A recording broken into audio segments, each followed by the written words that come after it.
Hello दोस्तों, स्वागत है आपका अपने यूट्यूब चैनल स्टडी टेबल में। आज हम सेट थ्योरी जो क्लास 11 का एक चैप्टर है उसे हम डिस्कस करेंगे, उसके बेसिक कॉन्सेप्ट को जानेंगे और जानेंगे कि सेट थ्योरी का किस किस चैप्टर में यूज होता है। तो चलिए हम सेट थ्योरी को पहले पढ़ते हैं, इसका डिफिनीशन देखते हैं। सेट थ्योरी क्या है? तो सेट थ्योरी कुछ नहीं है, it is a collection of well defined object. इसको डिफाइन किया जाता है, it it is a collection collection of well defined object. Well defined object या एलिमेंट, कुछ भी आप बोल सकते हैं, मैं आपको आगे बताऊंगा ऑब्जेक्ट और एलिमेंट। तो सेट क्या होता है? Set is a collection of well defined object, मतलब यह एक कलेक्शन होता है किसका? तो वेल डिफाइंड ऑब्जेक्ट का। तो आप पूछेंगे अभी कि अब वेल डिफाइंड क्या होता है? तो वेल डिफाइंड वैसे ऑब्जेक्ट जो पर्सन टू पर्सन चेंज ना करे उसे वेल डिफाइंड ऑब्जेक्ट कहते हैं। जैसे एग्जांपल ले लेते हैं कि अगर कोई पूछ दिया कि आपकी क्लास में कितने बॉयज़ हैं, नंबर ऑफ बॉयज़, लड़कों की संख्या आपके क्लास में, number of boys in your class, तो वो फिक्स है, मतलब वो चेंज नहीं हो सकता है। अगर आपकी क्लास में मान लीजिए 20 लड़के हैं, तो 20 कोई भी आपसे पूछेगा तो आप उसको 20 ही बताएंगे, ये नहीं कि 20 से ज़्यादा बताएंगे या 20 से कम बताएंगे। तो ये एक हो गया वेल डिफाइंड ऑब्जेक्ट। ऐसे ही कोई आपसे पूछ दिया कि, अब एक एग्जांपल मैं देता हूँ जो वेल डिफाइंड ऑब्जेक्ट नहीं होता है। तो आपसे कोई पूछ दिया कि बेस्ट बैट्समैन, सबसे अच्छा बैट्समैन कौन है, तो आपके लिए कोई दूसरा होगा, दूसरे के लिए कोई दूसरा होगा, तीसरे के लिए कोई दूसरा होगा। तो वो क्या हो रहा है? वैरी कर रहा है, हर एक पर्सन के लिए अलग अलग वो ऑब्जेक्ट हो रहा है, मतलब अलग अलग बैट्समैन, अलग अलग उसका मतलब उसके सोच पे निर्भर है कि कौन सा बैट्समैन अच्छा है या खराब है। तो वो वेल डिफाइंड ऑब्जेक्ट नहीं होगा। वेल डिफाइंड ऑब्जेक्ट क्या है, इसको डिफाइन कैसे कर सकते हैं? जो well defined object, well defined object जो पर्सन टू पर्सन चेंज ना हो, जो object person to person change ना हो उसे वेल डिफाइंड ऑब्जेक्ट कहते हैं। जो object person to person change ना हो उसे वेल डिफाइंड ऑब्जेक्ट कहते हैं।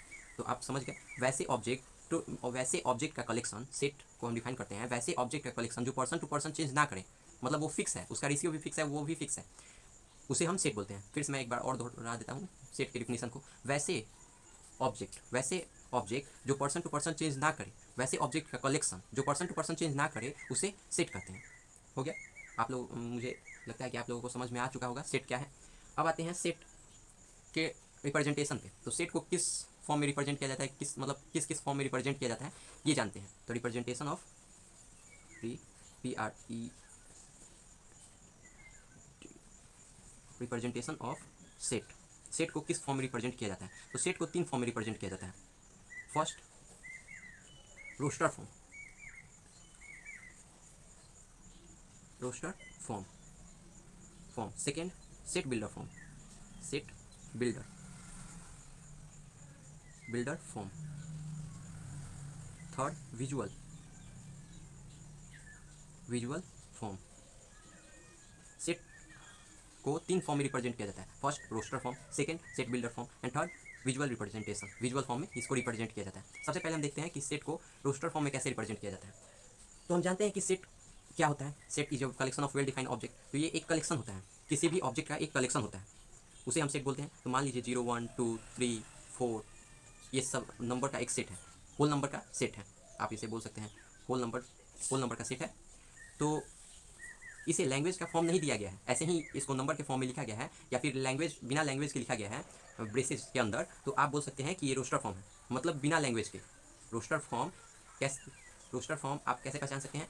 वैसे फॉर्म जो बिना लैंग्वेज के ब्रेसेस के अंदर लिखे जाए उन्हें रोस्टर फॉर्म बोलते हैं। और सेट बिल्डर फॉर्म होता है जो लैंग्वेज के साथ लिखा जाए ब्रेसेस के अंदर, इसे हम ब्रेसेस बोलते हैं। और इस ब्रेसेस के अंदर अगर लैंग्वेज के साथ लिखा जाए, जैसे इसी सभी सेट को हमें लिखना हो तो हम कैसे लिखेंगे? X, such that x is a whole number, whole number whole number, इसको ऐसे लिखेंगे। मैं इसको और इधर कर देता हूँ, आप लोगों को दिखाई देगा। X, such that x is a whole number, इसको बोलते हैं such that x is a whole number. इस फॉर्म को हम बोलते हैं set builder form. Set builder form वैसे फॉर्म जिसमें लैंग्वेज की जरूरत पड़ती है, ब्रेसेस के अंदर लैंग्वेज होता है, उसे सेट बिल्डर फॉर्म बोलते हैं। और विजुअल फॉर्म, इसको हम वेन डायग्राम के सहारे इसको ड्रॉ करते हैं।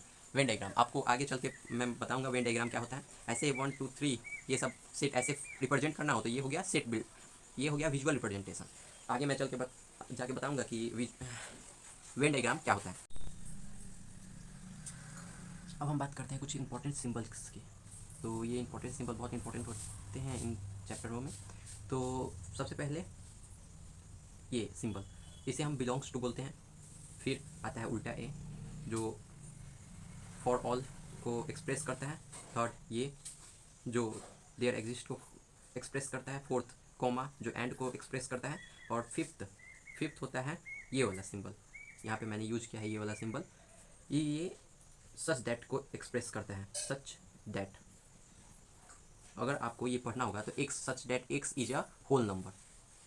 इसका फुल फॉर्म सच दैट, मतलब इस सिंबल को हम बोलते हैं सच दैट।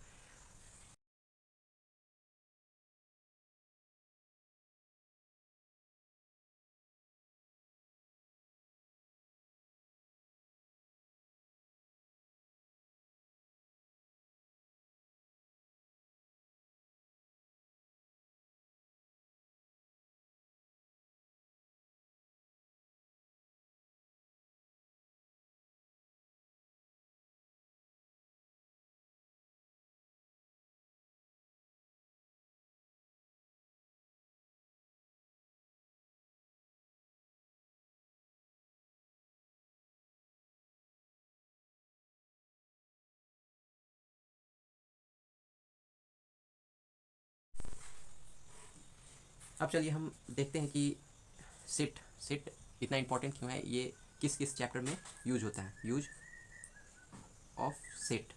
सेट, तो सेट का यूज पहले तो relation and function, relation and function,